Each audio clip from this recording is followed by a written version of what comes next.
Hi guys, it's Brandy. How is Tarot Tube doing out there? I invite you to grab a drink. I have something going on with this whole thing, and I promise it's not coronavirus, although the symptoms are kind of the same, which means I probably have a cold. But water for me. No tea today. It is tea time though, so if that's your thing, now is the time. If you're in the morning, or you like coffee, please imbibe. I'm a wine girl. Feel free to do that if it's, time for you to do that.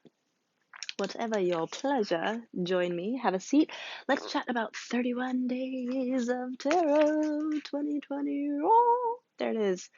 There's my fancy, dancy screenshot. So, quick question.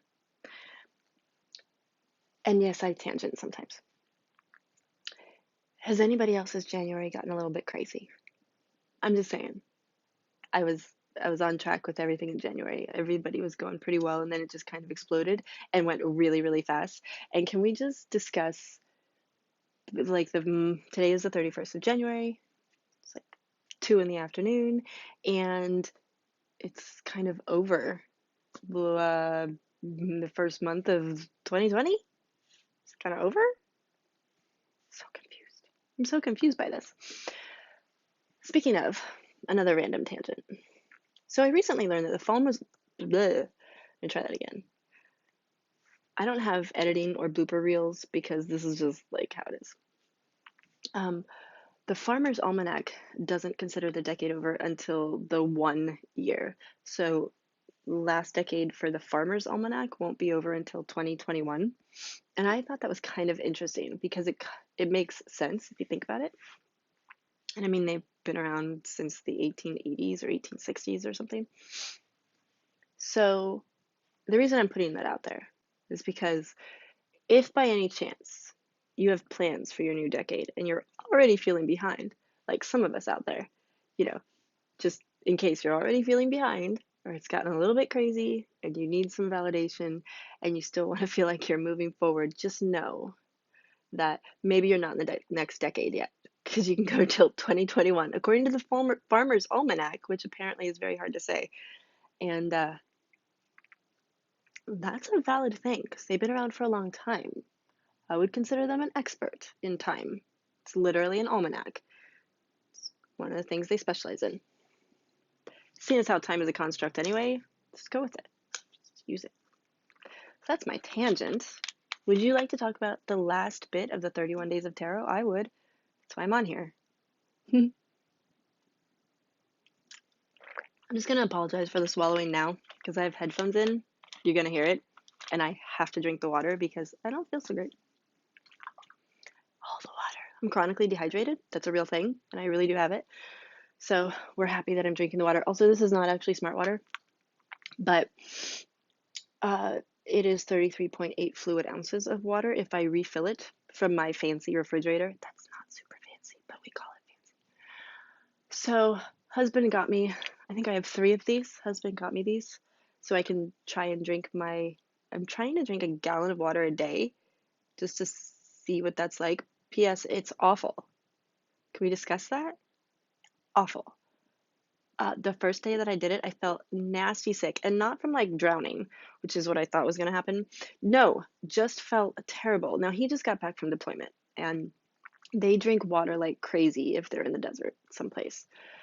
Um, Apparently, it can take you 3 or 4 days to kind of get used to a higher intake of water than what you're used to. I've heard this from other friends too who have have done similar things.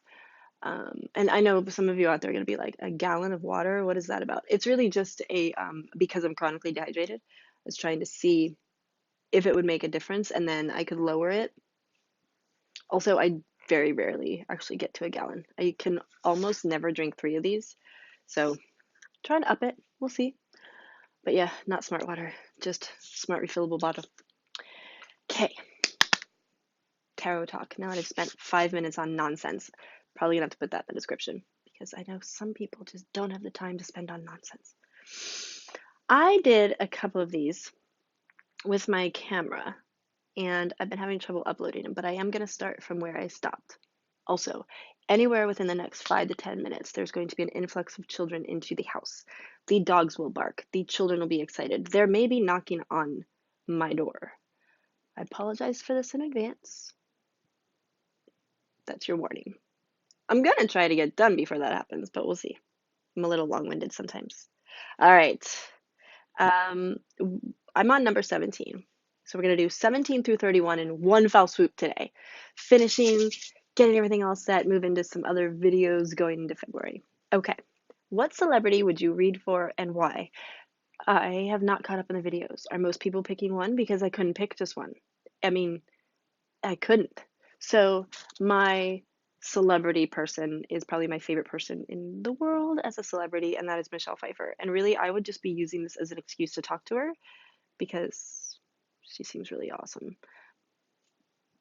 That would really be why. But also, then I was thinking about it, and I was like, who would I really like to read for? Like, they would be an interesting person. Angelina Jolie. That's my answer. She's just crazy enough and seems open enough to all the things. I think her reading would be incredibly intriguing, and that's I would love to do that. I don't know what kind of I would want it to be a general reading. I wouldn't want to be all Brangelina about the whole thing or what's happening with your kids or how are you going to change the world. Just a general thing. But then I was thinking, there's other kinds of celebrities, right? And then but I haven't hit a male celebrity. So my male celebrity would actually be in like the movie area would be Ewan McGregor.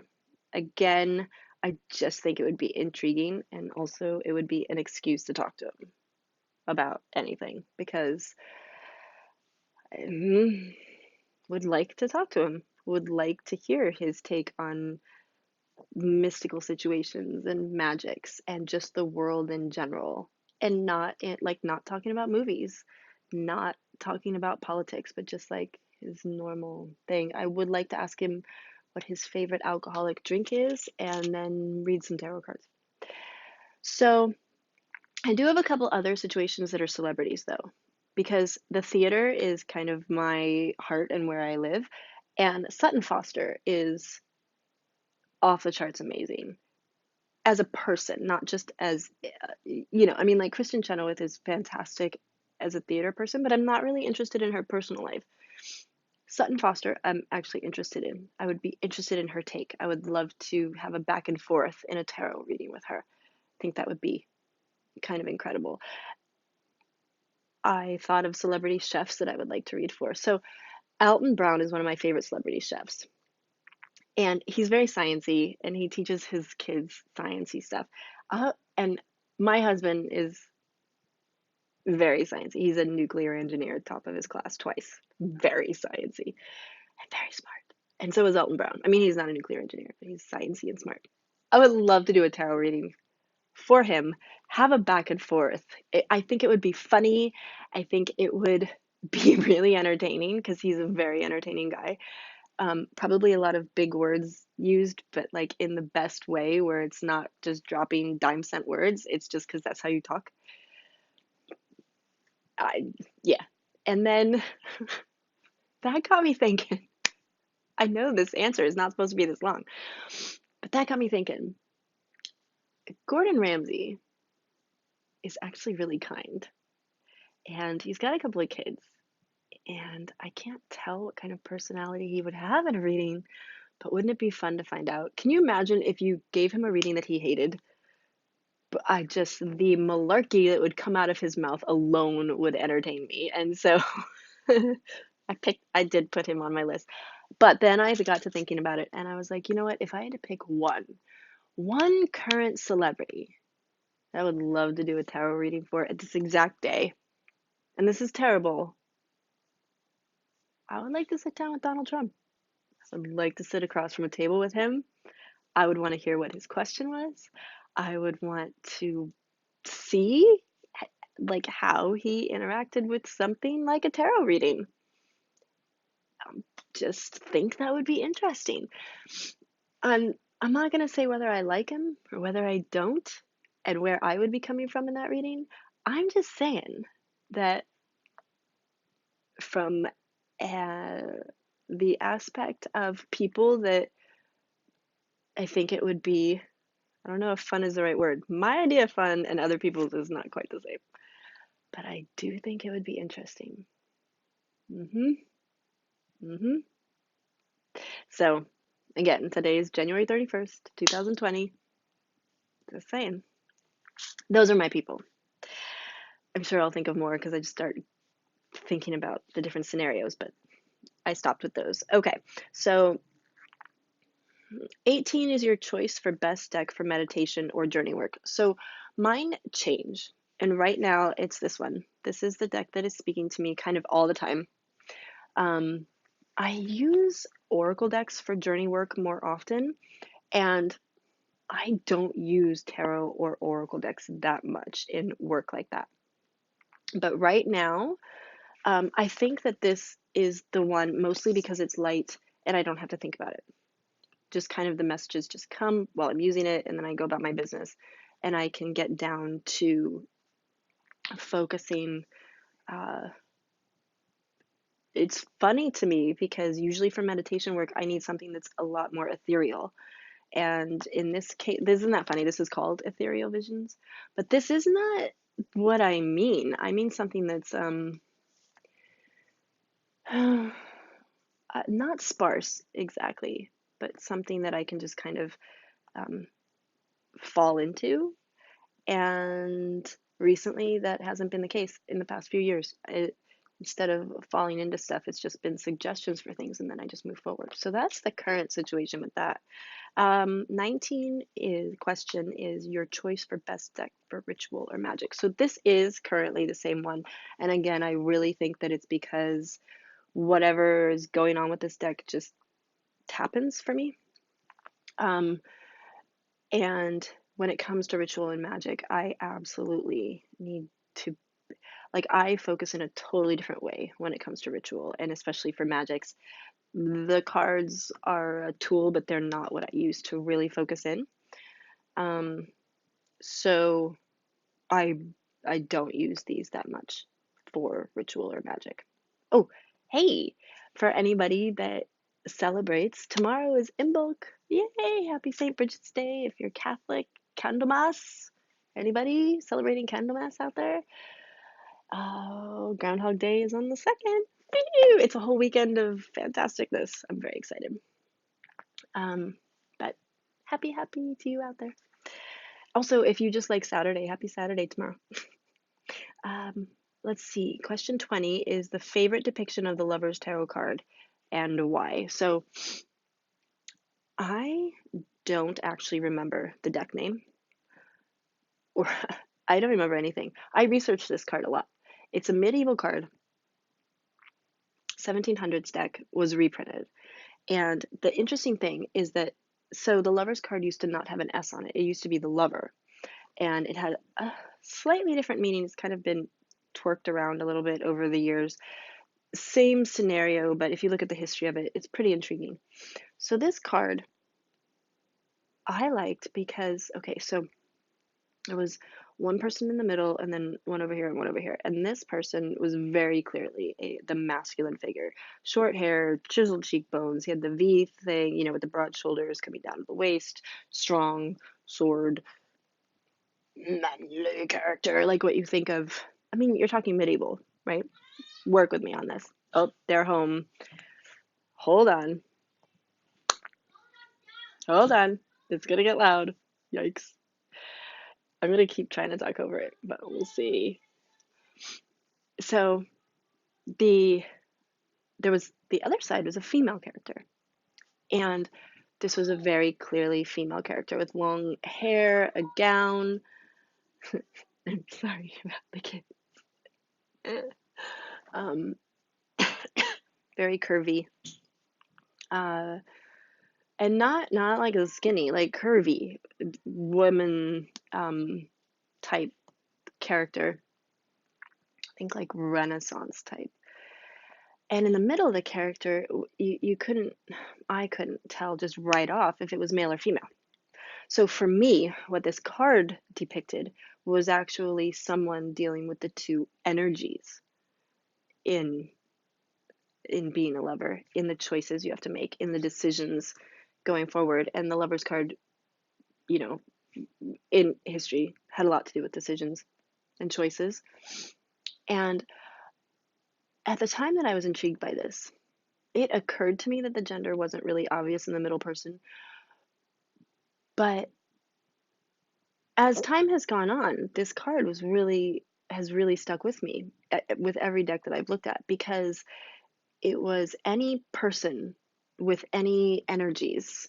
Because, we all have both of those energies, and the depiction of the energy, which is how I read it. I mean, I know that it was supposed to be two people, but and I could go into the fun of a threesome in that, but I was too young at the time, and that was not where my brain went. Although, that's another video we could talk about. I'm just saying.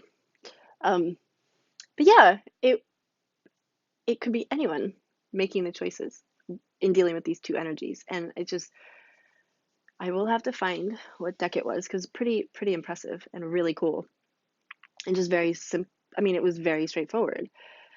It was rather intricate, but it was straightforward. So that is that question. Question 21 is your favorite three card tarot spread, and why is it your favorite? I probably should have thought of this, because I use 3 card spreads a lot. I'm gonna go with my first thought process, which is past, present, future. Mostly because, oh, hold on. Yeah, I'll be out in a few minutes. Yes, you can.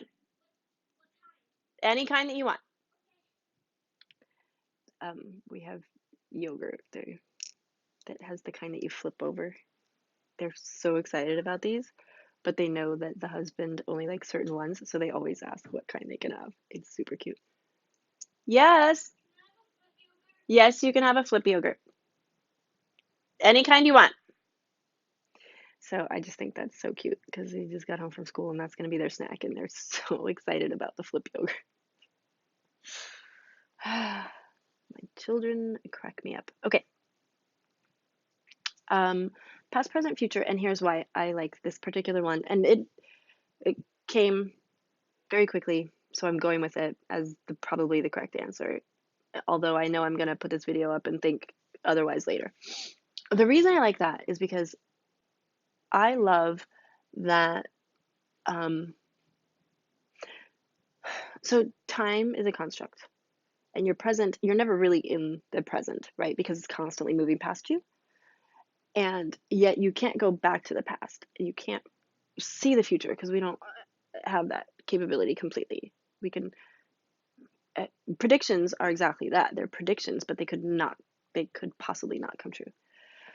And that's a whole other discussion of time, which I'm not going to get into. And you don't have to agree with me. Just go with it for this particular answer. So what I love is the past changes according to how we remember it, right? So that's been proven in scientific and psychological studies, that memory is fluid and kind of fickle. Water break, everyone, drink some water, or tea or coffee. Just do the imbibing of the thing that makes you happy.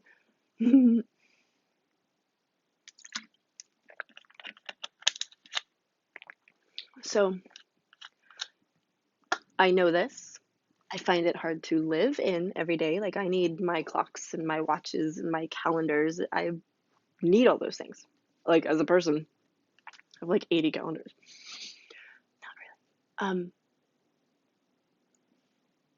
But so I'll do a reading, and it'll say, this is what you think, this is where you are, this is where you could be going. And I love to know that, first off, I have control over how I remember the past. So I can take bad things and make them good over time, granted. Or I can choose to see them a different way. I love, uh, yes, not right now, I'll be out in a few minutes. So, and then I also love that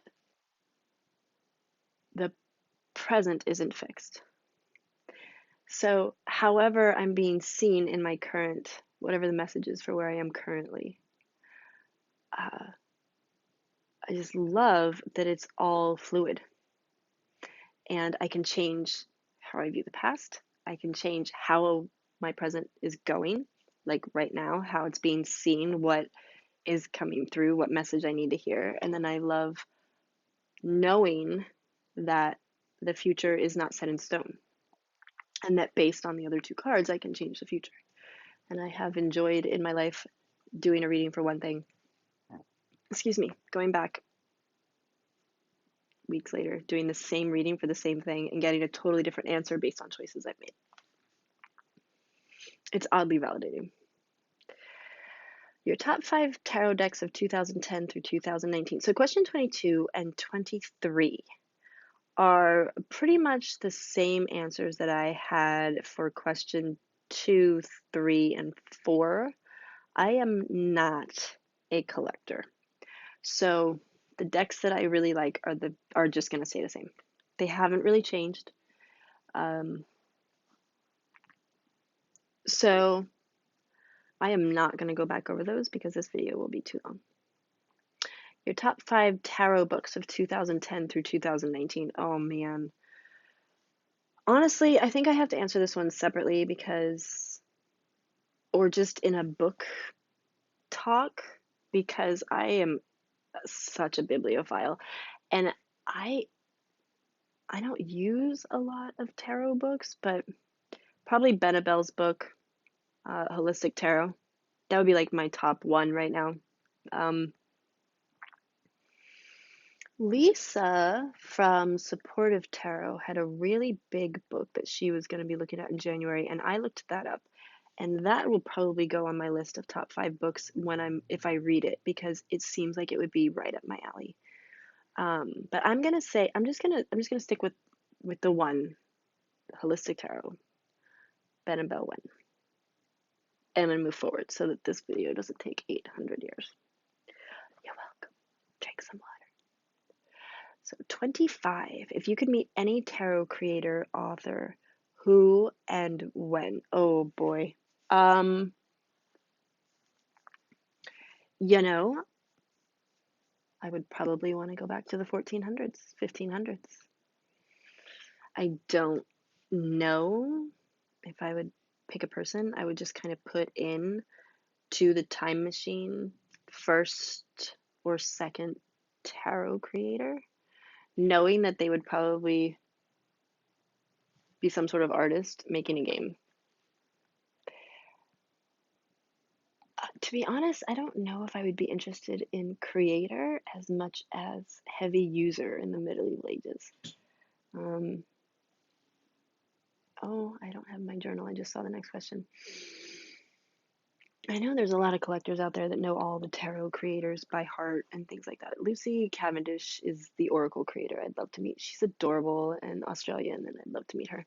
But as for tarot, I'd probably want to go back to medieval times and just, yeah. And I would not know which one to pick. I'd just have to let that be a time machine question. Okay. Show us your tarot journal if you have one. It's in my closet, so hold on, I'll go get it. You can look at my cute pillow. There it is. There's the pillow of happiness, and I'm gonna go right over here really quick. You're gonna hear me walking into my closet, digging around in all the things, hopefully not dropping things on myself. This is one of them. I have a fancier, more private one that I'm not going to be sharing, mostly because I don't know exactly where it is right now. But let's see if I can show you. Okay. This is it. There we go. And I've only recently started, so this is kind of new. It's not even a year old. Wait, is it a year old? No, definitely not. But as I go, I'll draw things that come up. And I use runes a lot. So there's different runes and different things. as I use it, this will get all full of drawing. I am not going to show you the inside of it. I will just show you that there's a lot of writing and then room for drawings and pictures and yeah, different colors of ink and things like that. So my other one is not just a tarot journal, so I'm not going to show that to you, but I do use it for mostly tarot and oracle readings. What, number 27. What is the strangest place you have read from 2010 to 2019, and tell us about the reading? I have no good stories about this. I've never done anything super weird when it comes to tarot. I just haven't had that occurrence, but now I've said that, so watch. Now I'm gonna have like a bunch.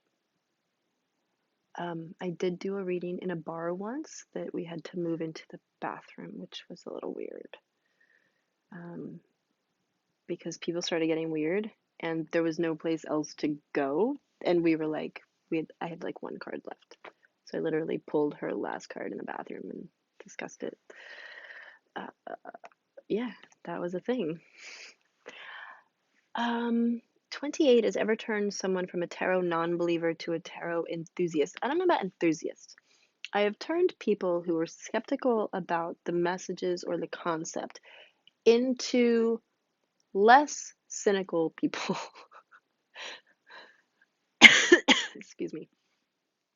I'm not even going to say believer, but I have turned many a person that would never have asked a question, or the tendency tends to be people that I know very little about, and then I give them an intuitive reading, and they're kind of like, how do you know all these things? It's the thing I do. How does work here? Your top 5 underrated tarot decks. Again, I don't know the answer to that because I don't really pay attention to that community too much, although I am trying because I have a new fascination with it. So, we're on sort of 29. Sorry, guys. 30. We're almost done. Do we need a water break just to make the video that much longer? Yes, I need a water break because I'm talking a lot. So question 30 is, what tarot card do you feel best represents you, art, meaning, vibe? So I have 2, and one is literal and one is not. So the High Priestess and the Moon card. The Moon card, because it's literally my astrological sign. With the crab, I have this undeniable and kind of embarrassing obsession with the moon, and have been since I was a very young child. Very young. The art in the Moon card in almost every deck that I'm drawn to is always amazing in some fashion, in some way that I just will just be enamored of it. Even in decks that I mean, there have been decks that I didn't really like that I even really like the Moon card, but that is it. The other thing is that it just comes up a lot in my life. I'm trying to find it now. I'm digging through cards. But part of my personality is definitely the Moon card. I don't know if I can find it. I'm really bad. Oh, there it is. Okay, so look at this card. Look how beautiful that is. Can you see it? I'll be out in a few minutes. No, I'll be out in a few minutes. I said I'll be out in a few minutes, Jules. Thank you. I'm using it for the list, so she can't have it back yet. So this one doesn't even have like a super moon. It's just got this little happy moon up front. I really like the ones, but it's got like, these are almost like crab claws right here. I love the when the Moon card has like the moon and the crab, and like buildings and all of that. Um, but this one to me even reads in a very light. This is kind of what I feel like when I'm gazing at the moon. I know it's ridiculous, but it's just truth. And then the High Priestess card is really, so this card comes out so much in my readings and has my whole life. I'm not entirely sure why, but I love the, there's always flowers involved. I have a strong affinity for flowers. There's always a book of knowledge. There's always that thirst for wanting to know more things, which is kind of my Zen area. And everything that I've ever learned about this particular card, the High Priestess card, just speaks to everything that is who I am as a person. It doesn't come up often as my representative card in readings, but it will come up. I mean, it does. I get more the Empress than I do the High Priestess, but the High Priestess does speak to me and always has. When I was little, it was because there was a BJ on it, because that was my initials before I was married. Lastly, the other card, quite honestly, that probably represents me on every other day is the Fool card, because this is kind of how I go through life.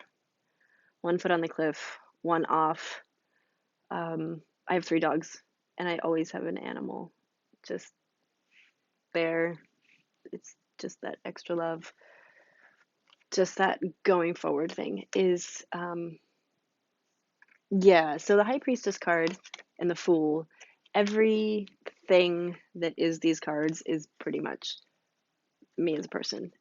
And there you go. So now you know a lot more about me than you should. Last but not least, what are your tarot goals for 2020? Well, this is one of them. I really wanted to do all 31 questions for this. So yay, win. Tarot goals, I think I talked about I wanted to learn some other decks maybe in a different video. I am fascinated by some of the other decks that have no words. And I always like the idea of growing my business just a little bit. I don't want it to be overtaking everything. I would like to fill up this journal, which probably won't be too hard. It's very small. And I think, honestly, I have some art goals involving tarot that I'm really hoping to do this year. That will take some very specific work on my part.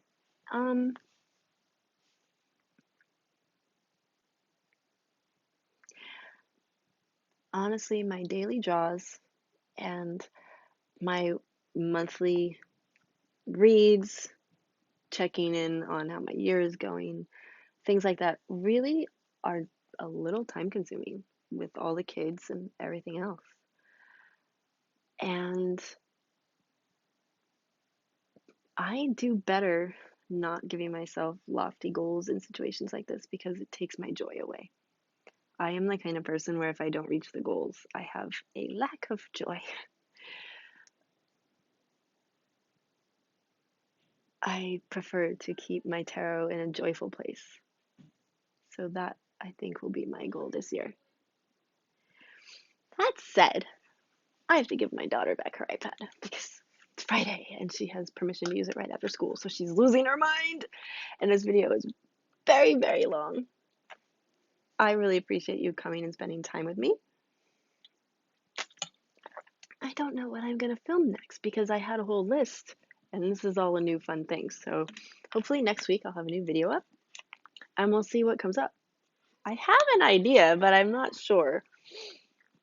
And yeah, thanks for spending time with me. I appreciate you. Bye.